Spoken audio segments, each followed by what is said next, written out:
It's AE. Oh, Tony Khan. Tony Khan's money. Because I just got an alert saying he paid me all that money. It's WWE TLC 2019 predictions time. But really, we're just going to talk about AEW. My own worst enemy. People always complain about some form of AEW bias on this channel. I say that one doesn't exist. I start the show like that. Anyway, I'm Ollie Davis. This is Luke Owen. Welcome to the TLC Predictions Magazine. A show. Hybrid. Hot WrestleTalk Live. Please press the thumbs up button. Give us a subscribe. Leave your predictions down in the comments for TLC, and we'll, try and get to those as many as we can on the on-demand versions. And of course, get in your super chats, because we'll be getting to those as well at the end of the show, along with crap gimmicks and mailbag from Patreon, and maybe a little treat. Yes, a little bit of the treaty. At the end of the episode. Something we have not rehearsed and really should have done. But we'll see how it goes. So stick around for that. But anyway, would you like to do some TLC predictions? Well, I guess if AEW isn't around, sure. It is TLC this coming Sunday. We don't have a full card for the show, but we actually have some semblance of a card, which is more than we could have said last Friday.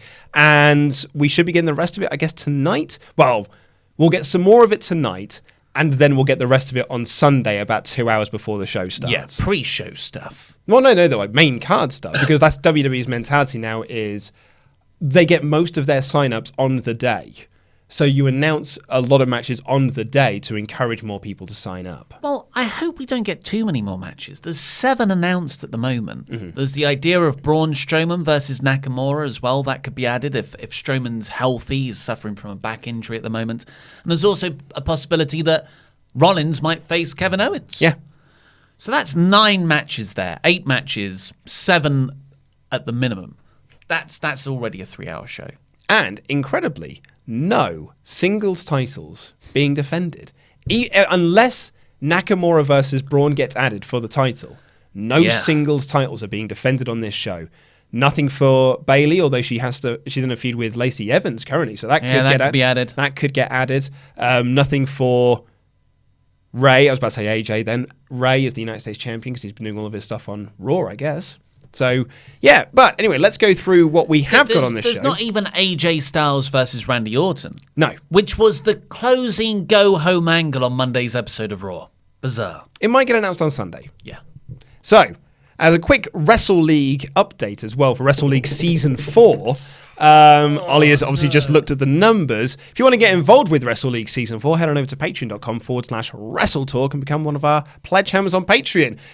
So the league started, Season 4 started at Survivor Series, where I and Pete rule the roost with 6 points at the top of the table, followed by Randy and Laurie with 4 points, and then at the bottom of the league with 2 points. Oliver Davis. Yeah. Bad showing. You did not have a good Survivor Series. I had a great 2018 Survivor Series where I jokingly predicted Raw to win every match. Yeah. And they did. So I thought NXT would lose every single match here. And to WWE's credit, they did the right thing. They did the opposite thing to what I thought they'd do, which is where they really put NXT over strongly. I thought Survivor Series was a very good show. Indeed, and off the back of that, there's reports that it's going to be 10 from Raw, 10 from SmackDown, 10 for NXT for the Rumble, and NXT will have a presence at WrestleMania as well. Yeah, I think that's a good idea. Me too. Right, well, let's get into this TLC card. So, announced on WWE Backstage, the Viking Raiders have laid out an open challenge. So, who do we think is going to win out of Viking Raiders and TBA? It's interesting because the planned match a couple of weeks ago was the OC versus Viking Raiders, which they essentially said on Raw. But that has been dropped for this open challenge thing off the back of the Viking Raiders issuing an open challenge on Raw this week. And of course, they beat the Street Profits in 5 minutes. So I think OC are probably the most likely possibility. I think Street Profits to do a second match and also lose, or maybe they win because it's a pay-per-view. Like, who really cares? It's the Raw Tag Division. Not my thoughts, just the way it's been presented. But I think that the most interesting thing that could happen is AOP. Correct. And them having a killer match and AOP winning. Yeah. And to be honest, that's kind of my theory as well. Like, our bonus question for this is, who do you think is going to open the answer the open challenge? For my money, it's AOP. And I think AOP are going to win here and win the tag straps. So are you also going AOP? No. I'm sticking with the OC and Viking Raiders to retain. Okay, so Viking Raiders. Granted, I'm not. Okay, so what I'm actually saying, I'm saying TBA is going to win. So whoever answers the open challenge is winning, which I think will be AOP. But you think it's going to be the OC and Viking Raiders are going to retain? Yeah. Okay. I'm setting my expectations to what's a middling word? Like set phases to stun. Yeah. Set phases to mediocre? Unfazed, there you go. Right, up next, it is a knock on the door match. Aleister Black versus Buddy Murphy. They should have a door as a table, the person to go through the door. Someone did say this should be a doors match. Yeah. So it's Aleister Black versus Buddy Murphy. I have gone with Aleister Black, I believe, in my predictions. However, I was thinking about this morning, and I thought maybe they want to put Buddy over more. But I've did my predictions earlier in the week, and I said it was Aleister Black, so I'm sticking with that. Even though he's got such skinny chicken legs. Well, his legs are too thin. Let's be honest. Come on now. Not our words. If you're missing the context there, that was what some stupid fans shouted at Black during a match. Which I think is hilarious. I'm going to go Black as well. I mean, it's a shame there isn't an option for a double DQ or a non-finish, because I think that's actually what they'll go for. Mm-hmm. Right, in a tables match, it is Rusev versus Bobby Lashley. A match that has been building for quite some time now. Rusev! And for Rusev. Yes. He's actually got some momentum. And I think WWE think he will resign. I'm not saying Rusev thinks he'll resign. I think WWE think he will. And I can see WWE think, well, if we push him, he might resign. I'm actually going with Bobby Lashley here, only because I think they love this so much they want it to continue. And you have the heel win here, particularly with some Lana shenanigans, and then you can build to the rematch at Royal Rumble, or maybe even at Fastlane, or at Elimination Chamber, and at WrestleMania. Really, really extend this feud out. You have an interaction in the Rumble match. There you go, yep. And you extend it artificially that way.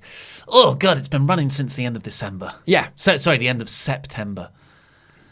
A lot of cucking. Well, actually, this is not actually cuckolding, because Rusev doesn't want to see his wife. It's just that there was a lot of the initial angles were just him looking on a bit weirdly with a moustache. Right, for the SmackDown Tag Team Championships, it is the New Day versus the Revival. The original reported plan for this, it was going to be New Day versus Rudolph the Random Tag Team, but Bobby Roode has now been suspended for his drug violation. To me, that's a huge piece of news.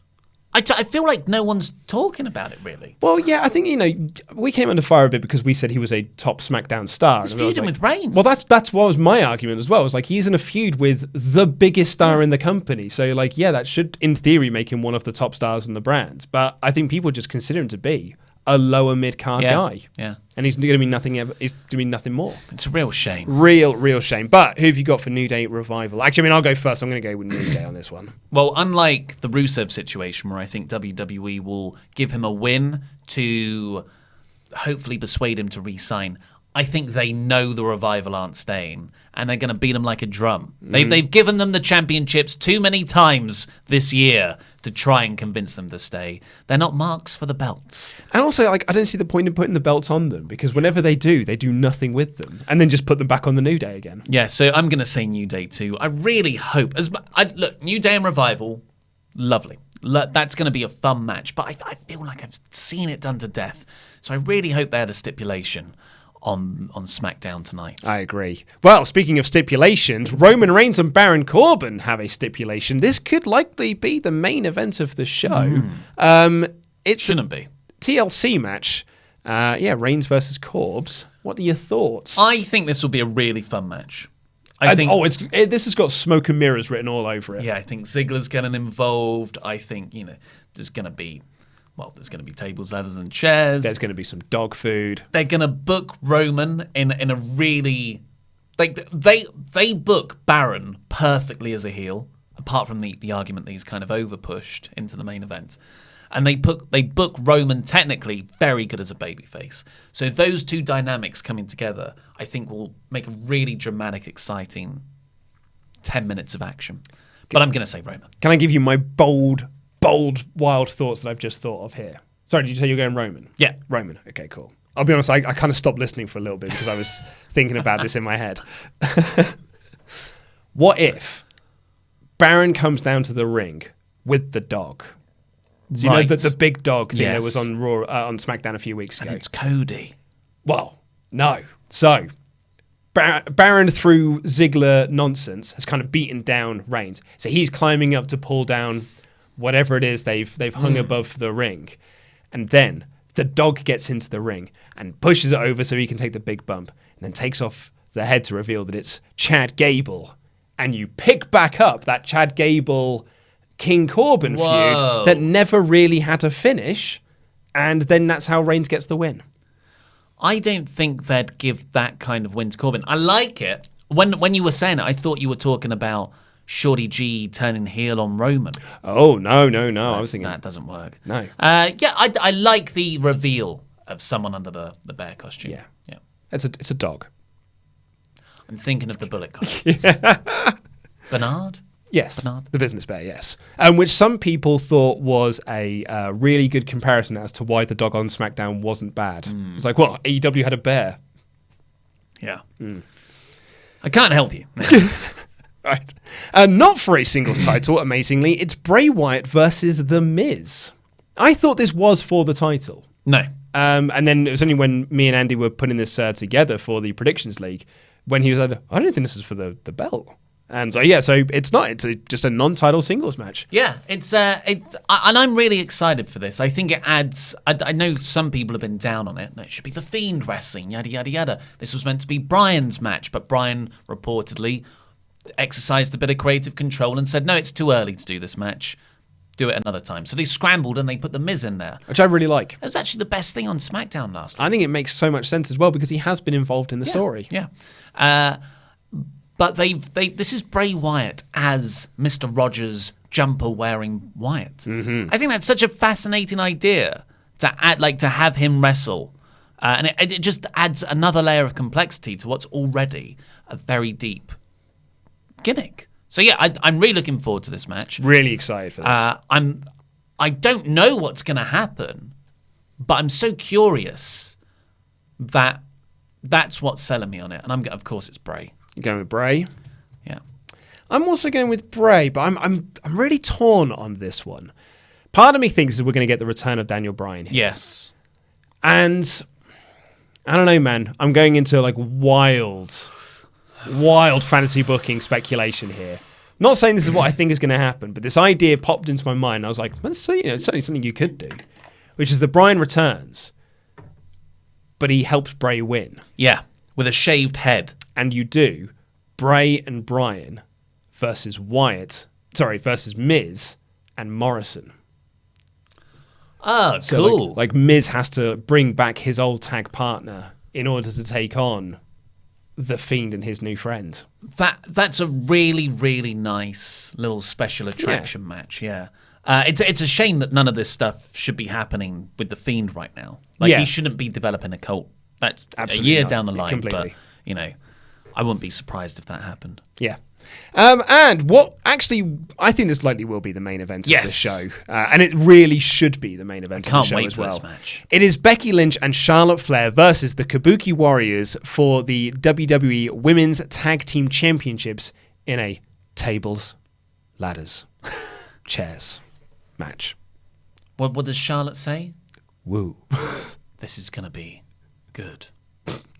Yeah, I cannot wait. I think it's going to be great. Asuka is one of the best wrestlers in the company, period. And I regret saying period now. in a sentence that was gender loaded. Okay. But and Kairi Sane is fantastic. Charlotte and Becky, I know that people are kind of sick of them because they're over pushed, but they are fantastic. Becky's got so much charisma. I think Charlotte's excellent as a heel, but we are where we are. I think, unfortunately, it's going to be. I think it's going to be a blowaway match, just because I feel like they all want to prove something every time they get this main event slot, as they should do, because that's a very protected position, and the Survivor Series main event was very lackluster and the weakest match on the card. So this will be a good reset with a lot more experience in there. I think Lynch and Charlotte are going to win because I think they're then going to go on and feud with Banks and Bayley, which I think is going to turn into a feud against the 4 MMA horsewomen. I am in complete agree with you. I also think that Lynch and Charlotte are picking up the belts here. It's crazy to think as well, this time last year, the main event of TLC was Asuka, Charlotte Flair, and Becky Lynch in a TLC match. Yeah. Crazy, right? And that was a great match. A great match. And yeah, that big Ronda Rousey turn at the end of it as well.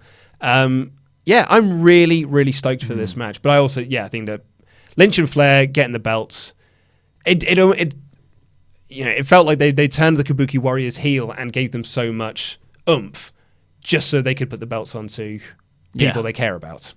And but as you say, feud them with Banks and Bayley. It's because they've only ever had 4 women on this roster, really, and not Ronda Rousey. So just keep building the division around just those 4 people, So that is the predictions, apart from who will answer the Viking Raiders challenge. But you said it's going to be the OC? I think it's going to be the OC. I really hope it's AOP, though. Okay, and I'm going with AOP. Right, well, what do you think for TLC? Let us know in the comments down below. We'll try and answer them once the on-demand version of this has gone live. But and also getting your super chats. We'll get to those at the end of the show. And go over to WrestleTalkMerch.com because these babies and... Again, I shouldn't have pointed at Nikki's chest and said these babies. And these babies and all of the babies that we have given birth to in t-shirt and hoodie form are 15% off, folks. 15% off until midnight on Monday, because midnight on Monday is the last time you can order, even if you're in the US, to get those t-shirts delivered to you before Christmas Day. Yeah. So get your orders in before midnight on Monday. And it's automatically applied, 15% off everything, so don't worry about that. There's no discount code. Just go over to WrestleTalkMerch.com and support us over there. It helps us out. And the t-shirts and hoodies are such good S-word. Yeah. Get High involved. Quality. Right, well, do you want some crap gimmicks? Yeah, should we say thank you to Lewis has emailed me in the time Well, of... I was going to shout out his artwork. I didn't get a chance to feature it in the news today. Yeah, he's emailed me. Did the Crap Gimmick Wrestling debut of Thomas Cat get forgotten, or is he debuting on the live stream? He's debuting on the live stream. Yes, indeed. Have you got him there? Do you have him? We can't get him up on screen. He couldn't make it into my news because we had Wrestle Sketch in there instead. But this It's not the best, but we were trying to work on getting full images for to go full screen, but after the cross-cutting fiasco earlier this week, there's Thomas Cat. We'll tweet this bad boy out later. Indeed. But a great new design from Lewis. Thomas Cat is hashtag all crap. Go over and follow Lewis at Lewis Tillett Art on Instagram. He's got all his stuff up there. And you can go to Crap Gimmicks on Patreon and support him there as well. We'll tweet that out later. In fact, I'll forward it to Pete to tweet it now. I don't think he's got a login for the Twitter. I'll forward it to Andy. If you're wondering to yourself, what the heck is a crap gimmick? Well, that's a segment we do here each and every Friday on the WrestleTalk magazine show, where you, the Swaff Nation, send to us your crap gimmick wrestling submissions, and then we, the bookers and promoters of crap gimmick wrestling, decide whether we want to sign them or not. And then they get these amazing trading cards and all crap artwork designed by Artman Lou, the great Lewis Tillett. Follow him on Instagram, Lewis Tillett Art. So let's kick off with Chiara, who says, "Good morning, Luke. Chiara. I'm Chiara from Italy, so forgive me if I misspell something or make errors. I'll do my best." Pete, real name of a legit writer for CGW, is upset and frustrated of his role because nobody recognizes him in the street, ignoring the hard work he puts in backstage to make storylines work. So Pete one day has had enough, and he puts himself physically in the show, booking himself and all the things that surround his persona on the fly. This way he becomes Booker Pete, or perhaps Booker P. I like how you've obviously started with that name, and you've gone back. I like that level of contrived. Booker P is a deus ex machina, a god in his own personal playground, simply unstoppable because he can book a different ending or change the rules of the match, like Baron Corbin was doing. But in this situation, it's got logic. He is the writer. Booker P can also go by the name of Self-Made God, or our favourite writer, the man with a lot of ego, and I mean a lot. He's portrayed by the announcers as an Adonis, beautiful, charismatic, with whom they are even heterosexually speaking would genuinely make love. He is 5'8" tall with a weight of 112 pounds, but the announcers tells us that he's 6'1" and 95 pounds. He was born in 1959, but the network claims he is 41, and he will always be 41. Am I missing a lot of numbers references there? Why 41? Well, it's because he's an old guy. I was going to say, I would have thought that the joke would have been that he is in his 50s. But it would be like, no, I'm 25. And I was like, yeah, he's 25. Dyeing his hair. Yeah. It's very good.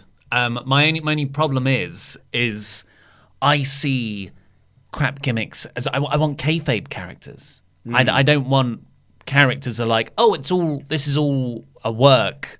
I actually script the show. Yeah. And that is crap. That we saw that when Vince Russo effectively did that in WCW, where that Hulk Hogan did that famous shoot promo on Vince Russo writing certain storylines. So I'm not a fan, unfortunately. I like it for something, but for crap gimmicks, not as much. No, it punctures the verisimilitude. Verisimilitude, very good word use there. Well, hopefully Emmett's suggestion. Do you think? No, I'm in agreement because, like, I was about to say, it is a kayfabe writer because he isn't an actual writer for the show. But you're right, because as soon as you introduce that there is a writer for the show, that's when you're like, oh, what is the writer's role? Particularly when they are changing finishes. I mean, it is crap. But yeah, no, I'm with you on that one. I do like it, though. This comes in from Emmett, who says, my submission is a rad dude with attitude, Scoot Hall. Scoot Hall. Scoot Hall is a lower mid-card babyface character who rides down the entrance ramp with a rad 90s freestyle scooter. His favorite scooter brand is Razor, and he appeals to the younger crowd with his cool entrance. He even does some gnarly tricks to get big pops. His finishing move is the Scoot Slam, which is obviously a pun on Scoop Slam.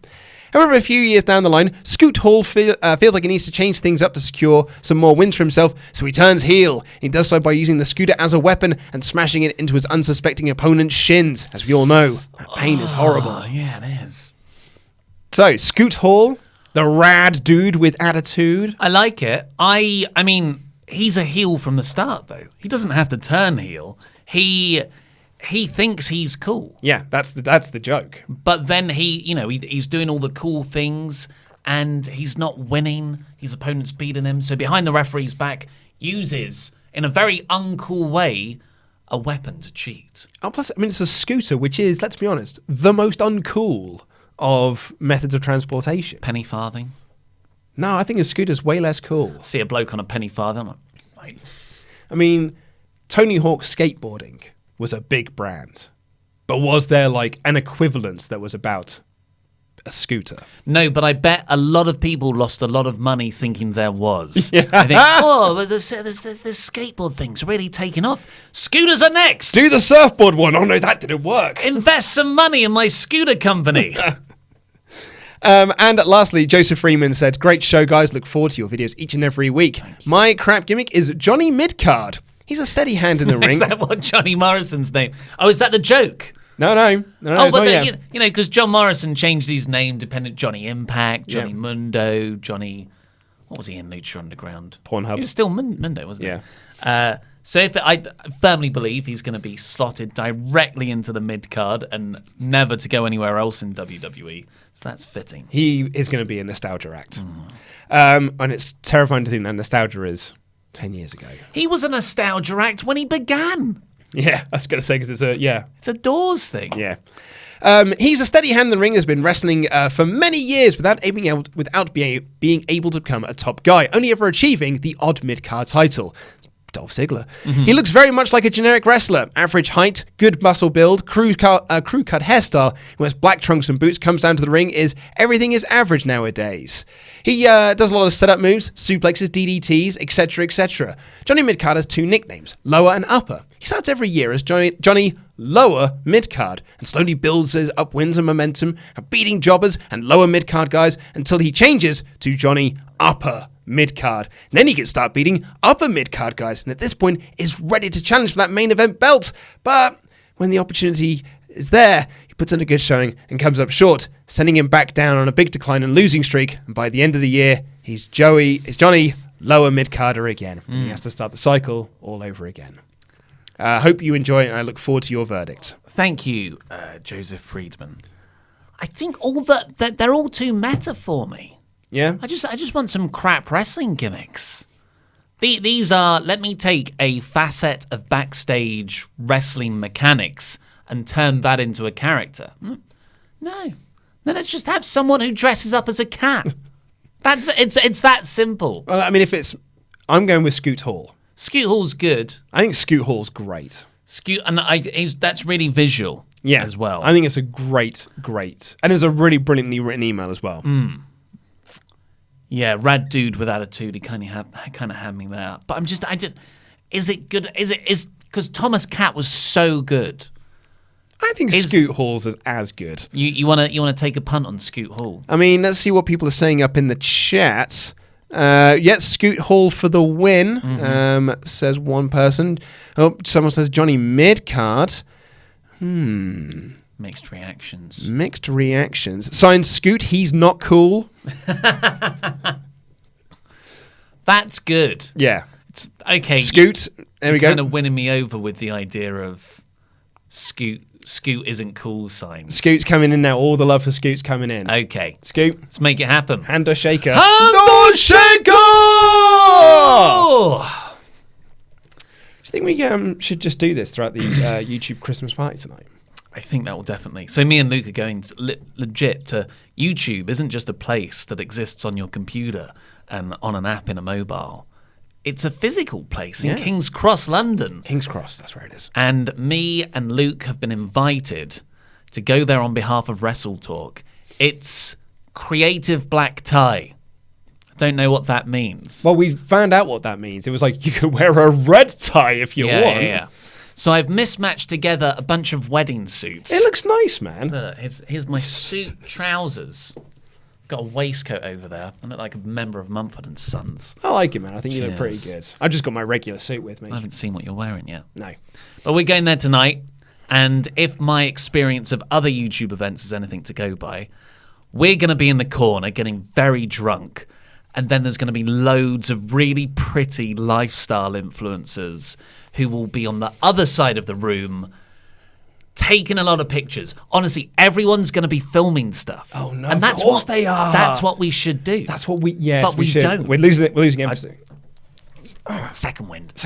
Yeah, we're everyone is going to be, look, here I am at the thing, because they're going to cut it up for their blogs. Yeah. Vlogs, rather. And we've got nothing. We've got nothing like that. So I don't know. And scene. Oh, good work, everyone. Good work. Right, so let's dive into the mailbag. If you want to submit a question to the mailbag, all you've got to do is become one of our awesome pledge hammers on Patreon at any dollar amount and leave your question in the community section. Label it mailbag. Do not email me. I will just lose it. I'm not very good at my job. Our first email comes in from Ket, who says, "Hello, WrestleTalk. I'm currently watching the Attitude Era, and I just passed Big Show versus the Big Boss Man." Oh, what a feud.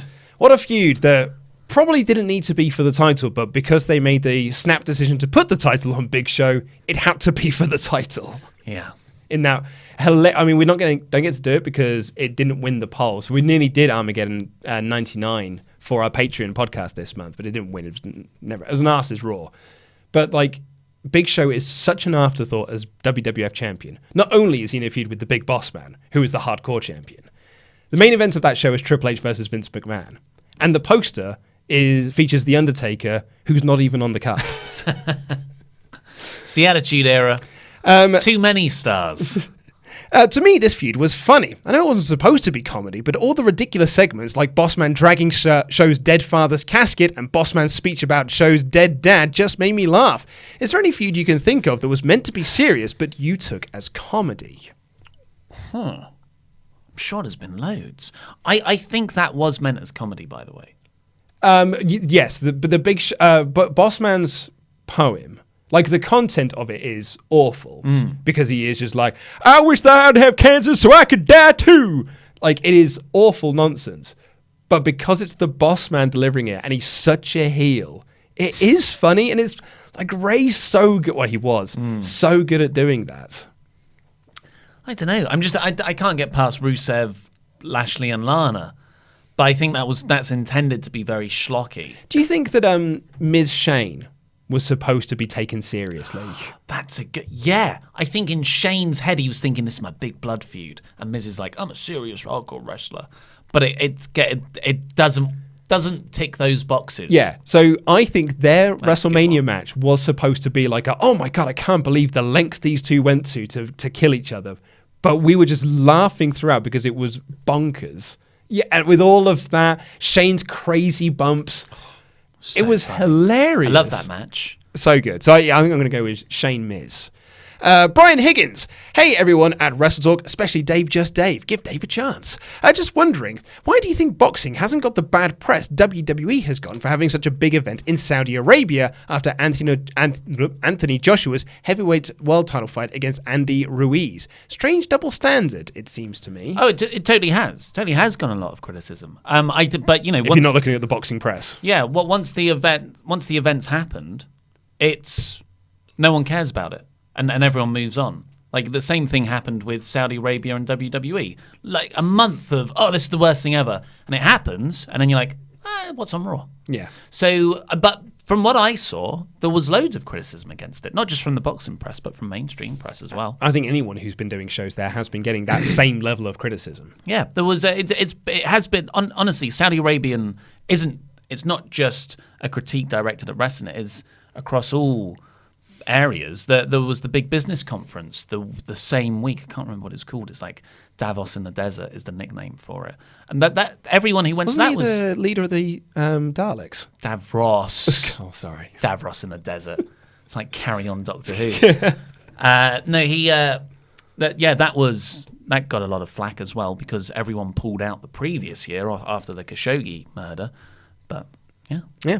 Independent Taiwan says, hello everyone at WrestleTalk, especially Randy Andy Datson. So glad to hear your voice again and hope you'll be featured on more videos and podcasts. Well, he'll be with Pete tomorrow on the SmackDown review. Yeah. So the boy did good. The hashtag let Andy out of his cage. You've made this monster. I've just finished the Survivor Series 1997 podcast and I think it's my favorite episode yet. Oh, thank you. The amount of commitment in the research and details you guys went into was amazing and informative. Also, your podcast is my most listened to podcast in 2019, according to Spotify. But here is my question. Do you think in this day and age, will anything be as, quote, screwed up as the Montreal screw job to ever happen again? Thank you guys for all the content you put out. Help me get through the tough times. Keep up the good work. Well, first of all of that research was Luke. Hello. He did a phenomenal job. Thank you. On that. There was so much to go through as well. But whether we can get anything like that again, I mean, it's such a perfect storm of cluster referee. Yeah. So I don't know if it will be of that level. But if AEW does become a true alternative and it starts an actual quite bloody feud between the two, I can see Vince or Triple H getting very protective over where people are going to go. But with 90-day no-competes, it's kind of rendered that impossible. It's harder to do it. Yeah, I mean, but even to say, like, Brett couldn't go to, he couldn't do anything with WCW for a little while after Survivor Series either. Granted, I mean, it was only a couple of weeks, but Yeah, amazing they still didn't manage to capitalize on that. Anyway, Chris says, my question is, should underutilized talent be given roles on TV? Sami Zayn's new role as a manager has been fantastic. With some of the great talkers WWE has, maybe a role like that would suit him better, i.e. Drake Maverick to be Braun Strowman's mouthpiece, Billy Kay to manage Rhea Ripley. Anyway, hope you guys are well. Keep up the great work. Cheers. Well, I think you've already seen it with people like Samoa Joe being on commentary on Raw. I think good talkers who are injured, put them on the commentary desk. You know that I've got such fond memories of Punk being injured through 2010. Yeah, and he just killed on commentary every week in that ring, even on commentary. But the examples you've given, I don't like at all. Drake Maverick as Braun Strowman, like that's sure Braun will look big, but that's comedy Braun. I don't want that. And Billy Kay managing Rhea Ripley, like Rhea Ripley's actually really fine by herself. Yeah, but that's not to say managers aren't useful. I think it's sorry, go on. I was going to say I really don't like Sami Zayn as a manager, not because he isn't good, because he's actually very good, but that's not the best use of him. Yeah, that's exactly what I was going to say. Like when you look at Billy Kay and Drake Maverick, like Drake Maverick as a manager is a really good use of him in a comedy role. But Billy Kay being a mouthpiece for someone isn't the best use of her. Safe asks, just a quick question. When would you introduce AEW's mid-card / TV title, and what would you name it? I think the TV title. I think that's where they go with it. And next summer, they're all out. I mean, I would say longer than that. Oh, really? Well, only because you need to establish the titles you've got. Like, make the titles you've got feel important before just starting adding more titles and be like, now I get excited about this prop. You would have had almost a year for the top three. Well, the only three. I still think you need more time to make them feel established and prestigious, rather than just sort of like, just adding random. I think we need more rings. Yeah. More diamond rings. Well, that's it. Yeah, like the ring means nothing. Like, and they added that, and it's meant really sort of nout. Chris Thorne says, "Good afternoon, everyone watching, and to Ollie and Luke. I'm back with a joke and a question. Now that Ali and Shorty G have started teaming together, they should call themselves Ali G into House." Sorry. I was just Pete's messaged me saying, it seems like all the moderators have done a coordinated spam blast of commenting Seth Rollins rides e-scooters. So very funny folks. Chris, what was that? Chris so Ali. Oh, it's a joke. Yeah, Ali and Shorty G should be called Ali G into House. I mean, was that a thing in America? No. Ali G obviously. I got to reference it yesterday for the first time in ages. He did the show in the States. He did. Seth Rogen was a writer on that show. Yeah, he was. Yeah. But I don't know if the film went off over there. Question: how would Eric Bischoff's controversy creates cash philosophy actually fare in the environment that is 2019, soon to be 2020? It's an interesting one. Well, yeah, would stuff blow up in their face a lot more because it's a more politically sensitive time? And really, when you think back to what Eric Bischoff did in WCW, what was controversial? Yeah. Like John Cena's controversial. Like we keep saying, like, "Oh, I was so controversial." Like, I mean, you read out results, but that didn't change the ratings war for you at times. In fact, actually, most of that did blow up in your face, and that was about the only thing. Everything else was just like, I ripped off a faction from New Japan, and I had matches. Yeah, I did. Well, Bischoff is very good at branding. Yeah, and he's repeated that enough where it sounds like some big master plan. When actually he's, not as much of a visionary as he probably paints himself to be. But do you think that controversy can create cash in 2019? Yeah, I do. I just don't know how I would do it, and I would be so if I was booking a promotion, I'd be so worried about going the wrong side of the line. I don't know. What? So I don't know. It's probably not what you're thinking about, but the MJF bringing up the lisp thing with Cody this week on AEW. It's not controversial, but I felt like a line was crossed, and it was very effective. It's because you're such a snowflake. Yeah, there's potentially that. Callum, hey, what's up, WrestleTalk guys and Val? My question for whoever it is: do you think AEW will change to Thursdays or Tuesdays to gain more viewers? No, It's a TNT decision at the end of the day. Like, TNT made the call to put it on Wednesday nights. So if TNT decide to move it, but TNT wanted 500,000 viewers, and they've consistently got way more than that every week since they started. So unless they start dipping below that, maybe then TNT would look to move it. But at the moment, it's exceeding expectations. It's exceeding more in the 18 to 49 demo than they wanted. So there's no need to change it. Dylan Tyrrell Reeve says, hey guys, just seen that Moxley is going back to New Japan to face Archer for the US title of Wrestle Kingdom. I'm almost certain at this point, over Wrestle Kingdom weekend on New Year's Dash, an AEW working relationship will be announced. My question for you is, what NJPW versus AEW match would you like to see that hasn't happened yet in other promotions? Well, first of all, I admire your optimism, and that definitely is the best move for the business. But I don't think we'll get a New Japan AEW thing for a while, like half a year at least, if it ever happens. There's so much bad blood there, for when those guys left. There was loads that we were talking about the other day. It was Ishii versus, well, pretty much anyone. Yeah, I mean, I was going to say my pick would be Darby Allin versus Minoru Suzuki. Oh. Because, of course, Omega's fought most of them already. Yeah, I was about to say Moxley Ishii, but also we got that during the G1. Yeah. Well, Ospreay. Who would you? Oh, Ospreay Pentagon. I was about to say. Well, I was going to say Ospreay Phoenix. Birds of Prey versus the Lucha Brothers. Probably that. Yeah. Jonathan, the Headmaster Headman, what's your favourite Christmas album or EP? I really like Twisted Sister by The Killers. There was a compilation album a while back that was okay for a few songs, much like the Weezer EP. Now That's What I Call Christmas is my favourite. I created a Christmas playlist in 2014, and it has been my go-to Christmas playlist ever since. Chris Smith, which finish would you rather change? Have Seth Rollins pin The Fiend clean at Hell in a Cell, or Team WWE versus Team Nexus ends in a no contest with a toolbox sledgehammer shenanigans? Wait, so Nexus wouldn't win? Or it just ends in a DQ? Or ends in a no contest? Seth Rollins pinned The Fiend clean. This is a freaking dilemma right here. I don't like to use this term because, but it is Sophie's choice. Yes. I know there's no kids dying or anything, but it's Team WWE versus the Nexus in a no contest. I would have. Yeah. Yeah. I mean, at least that protects the Nexus.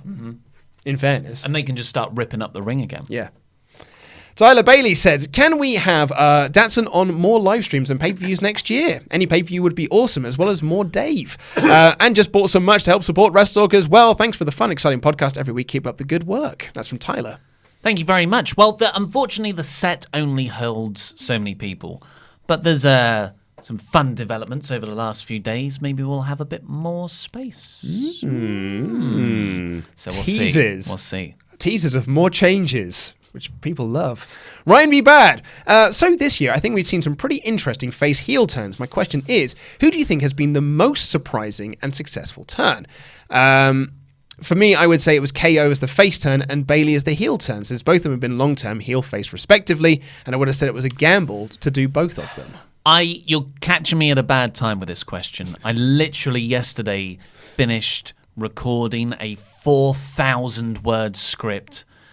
It's the longest video I've ever done by quite a way on every heel and face turn this year. And Kevin Owens had the most. He turned face, but was kind of heel at the same time. When Vince McMahon brought him back. Then he turned heel against the New Day. Then he turned face against McMahon.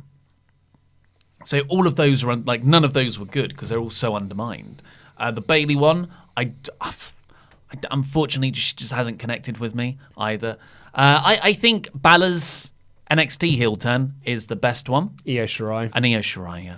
And I was going to say the Kabuki Warriors. Turns, yeah. Kabuki Warriors heel turn I really enjoyed. It was okay. I just feel like they've got something now. Yeah, it's like the heel turn actually helped establish the act. You're right. And getting rid of Paige. Yeah. Yeah, I can't think of many face turns though. Cody, technically, he Yeah. wrestled kind of heel against Dustin. Yeah, it's true. Yeah, But he's become one of the best baby faces. If you take that moment where he embraces Dustin as the heel, that's as the baby face turn. turn. Yeah, I think totally. that's the one. That guy who wants to support. Hello there, big, strong, lovely, and brave boys. Simple question for Ollie: if Cody and CM Punk were in grave danger and you can only save one of them, who would it be? Good luck. Why is everyone giving me such hard dilemmas? Yeah, and if anything, your reactions are going to make people ask you even harder dilemmas for next week. Oh my god, what would you do? I think I would go with Cody because he's like a brother. CM Punk wouldn't say thank you. But that's why I want that. But that makes me want to do it. Man, I'm going to try and step back, take the emotion out of it, and just look at it from a wrestling industry perspective, where Cody right now seemingly has a lot more to give to it because he's leading the charge in AEW. So I'll say Cody. Flaming Live. How are you guys today? Like all round, physically, mentally, emotionally. How are you guys doing? I hope all is well with the WrestleTalk business and personal areas. Mental health isn't something to take lightly. To all the SWAF Nation, keep fighting. Don't let it beat you. Well, now I feel like crap. Thank you, Flame Inc. Live. We're doing okay. Doing okay. I'm past through the worst of it with my illness. Still a bit coffee and a bit phlegmy, but I'm okay.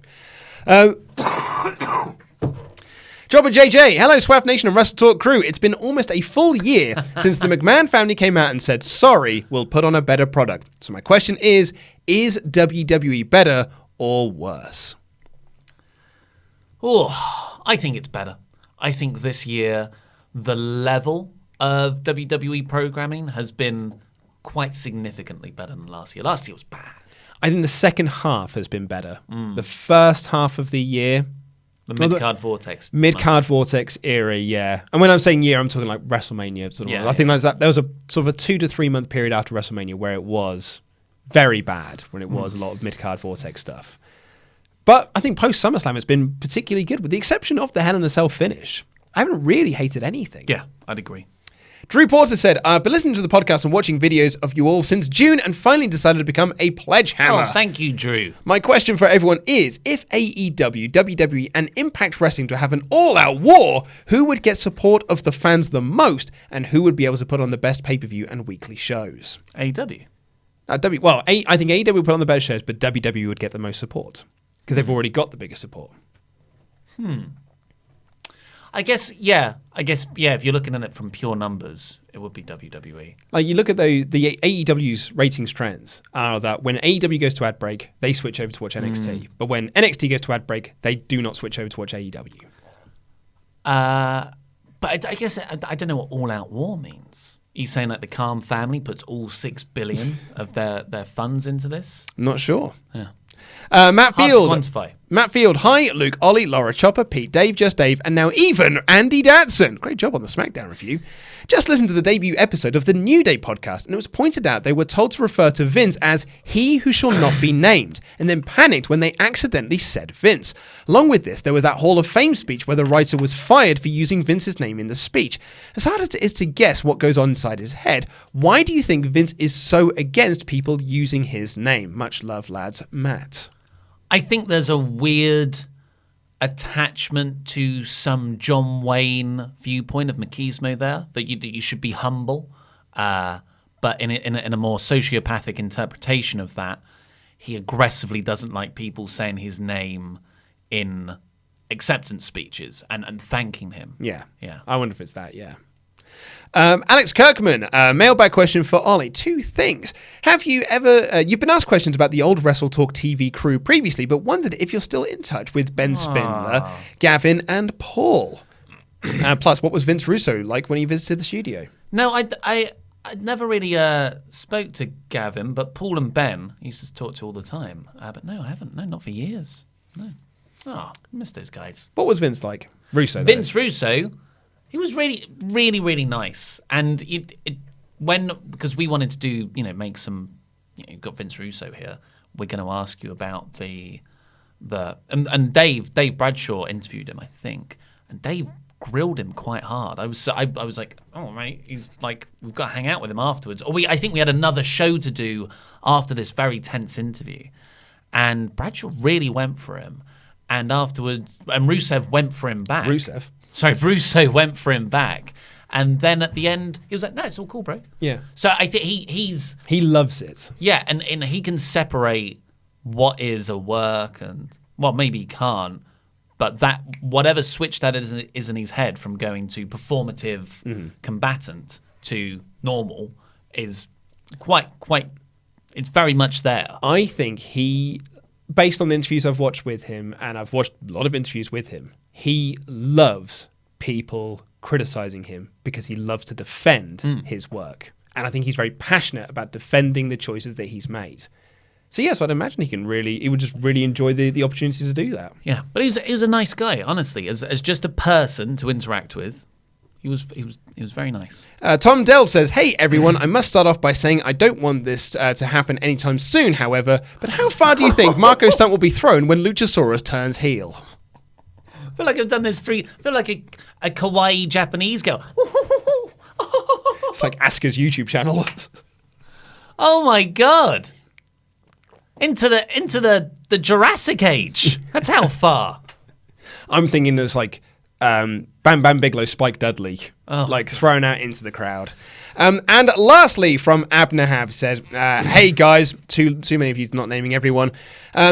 I'm always amused by the ratings of AEW versus NXT, and I think these ratings are not correct or depict the true viewership. Why? Here's why. So, for Dynamite, the ratings are between 700 and 900,000, but if you look at the views of the recent AEW Dark episodes, they're between 400 and 600,000. Now, Dark is more available to people as it's on YouTube, hence logically it should have more views." And Abnahav just says, it should be 1 million. I don't know where you quite pulled that number from. AEW clearly says this is a major show and it has big stars on it, but the views don't justify it. There are several reasons why I think Dark should have more views. A, it's free. B, it's available worldwide. 3, you would expect it to have at least the viewers that are watching live Dynamite to watch Dark within a week or two. 4, it's a short episode and easy to watch. Why do you think the ratings are not? Why do you think these ratings are in some way inaccurate? Well, they're not inaccurate. That argument is quite fundamentally flawed, because that would be like saying Mixed Match Challenge is for free on the internet and everyone in the world has the internet. Why are only 20,000 people watching it? When 3 million people are watching Raw. Yeah, so it's not the A show. YouTube is not as ingrained in viewing habits. Also, when you see that 400,000, 600,000 number, that's not people who are watching the whole show. I reckon, from what I know about YouTube, it's about 30% of the people who start the show and end the show. Whereas when you're watching on TV, you traditionally watch the majority. Yeah. So no, that's not how the ratings work. But that is all we've got time for in the mailbag. So, do you want to do some super chats, or do you want to do the surprise? Super chats first. We've only got a few. So, TLC predictions from Rocky Balboa. A very generous donation. Oh, well, thank you. Cheers very in the much. studio for Rocky. Clap, everyone. What do you think about Becky Lynch becoming Becky Two Belts again, I suppose? Yeah. I mean, it's going to happen. I don't think they should have taken the second belt off as quickly as they did, because Becky Two Belts was getting over. Yeah. Well, and this will allow them to. Yeah, I don't know how you do it, but I think Charlotte and Becky having those belts, then feuding with Sasha and Bayley, they've got all the belts between them, and they can trade it so they all have one, and then they face the MMA horsewomen. Yeah. The Zornice, WWE better because of AEW competition or the McMahons? Sorry, say again. Is WWE better because of the AEW competition or the McMahons? I think it's a little from column A, a little from column B. I think the WWE looked at the fact that their ratings were dropping, quite significantly, and thought, well, we need to make changes. So we'll go with things like Kofi. We'll do things. However, I mean, apparently Seth Rollins at the Gorilla Position live show on Wednesday, when asked about long-term storylines, said like, "Oh, we have loads of long-term storylines, but fans keep making us change them. It's not Vince's fault." So apparently it's your fault that WWE can't do long-term storytelling's fans. And they've got loads of long-term stuff. It was also my fault that they never pushed the women's division with respect. That's exactly it. I'm a piece of crap. You're a Luke. terrible person. Man. I hope you know that. Then we've got Jorge Anaya. Can't think of a better way to spend my birthday than hanging out with the Brave Boys. Happy birthday. Happy bar mitzvah. Wilson Simons. When AJ Styles debuted, it felt like a new start. It felt like the start of a new era in WWE. Was there ever a moment that you felt like it's a new era in pro wrestling? Yeah. Hogan winning the belt from Triple H at Backlash 2002. That was when I felt like, we're regressing here. This is the Attitude Era is gone. This is what wrestling is now, and I'm not into it. And that was when I stopped watching. I feel like I'm a broken record. CM Punk's pipe bomb, because that was the first time they started looking at a different kind of main event talent. Yeah, that like if CM Punk didn't have that pipe bomb, we wouldn't get Daniel Bryan, we wouldn't get Seth Rollins, we wouldn't get those Ring of Honor guys coming up through the system. Seen here, there's a note that says a chat from yesterday on how to say Penelope. I know how to say. No, the joke was I was saying it wrong. It's a joke from Club Dreads when he calls a girl Penelope, and which comes from when they were doing a screening of Super Troopers.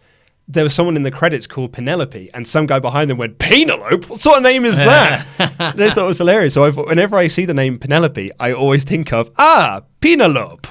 Like Tony Schiavone. Yeah. Ronce Rajan, lovely in timing with the thing, boy sing. This is for Sammy Guevara's wrestling talk. Yeah, wrestling. Okay. Yeah. Luke's news was open. I lent into it. Yeah. It's getting over in the comments. Is it really? Sammy Guevara wrestling talk. I introduced it as wrestling talk with the Mechaling news from Luke Owerling. Dar Train 24. My first prediction as a pledge hammer. Hey! Well done. I'm coming for y'all. Not with a Survivor Series deficit, you won't. Well, I mean, you've only got 2 points. Actually, maybe you might beat me. Venom Kitsetsu Screenstalker question: Ninja Gaiden or DMC? Gaiden. I don't know what that is. DMC is a rapper, is he not? No, it's Devil May Cry. Yeah, I know. I'm going to go Devil May Cry. Although I do like the Ninja Gaiden games, but I'm going to go Devil May Cry for the PlayStation was such a good game. I'm going to go with that. Stop with the super chats now because it's that time of year. Come in, guys. Can't believe people didn't get money. Oh, we're doing it live. What did you think? I thought we were recording it afterwards. Absolutely not. No. I haven't got time for that, mate. You're going to have to squat down. It's one of our favourite times of the year. It's become a bit of an annual tradition. It's 3. Oh, the camera's white balancing as we're doing all this. Because someone just walked past. Pete. Hey, I walked around the back. Pete has just said that he doesn't know any of the words. Well, don't worry. Apart from the chorus. I don't know. I should do this again. To celebrate the pay-per-view. Demonetized so hard. To celebrate the pay-per-view this Sunday.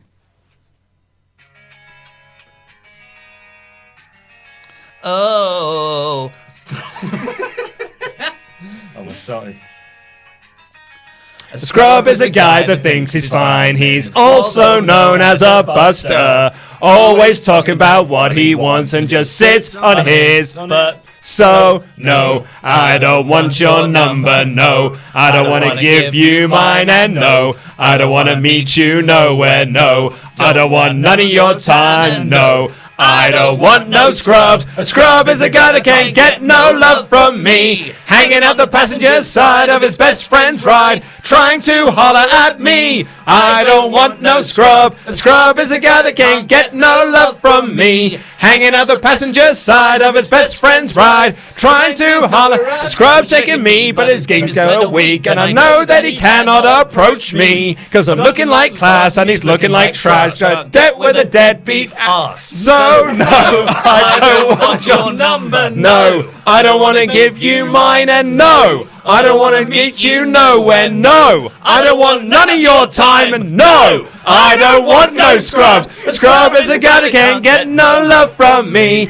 Hanging out the passenger side of his best friend's ride, trying to holler at me. I don't want no scrub. A scrub is a guy that can't get no love from me. hanging out the passenger side of his best friend's ride, trying to holler. If you don't have a car and you're walking. Oh, yes, son, I'm talking to you. If you live at home with your mama. Oh, yes, son, I'm talking to you. If you have a shorty G but you don't show love. oh, yes, son, I'm talking to you. wanna get with me with no money? Oh, no, I don't want no.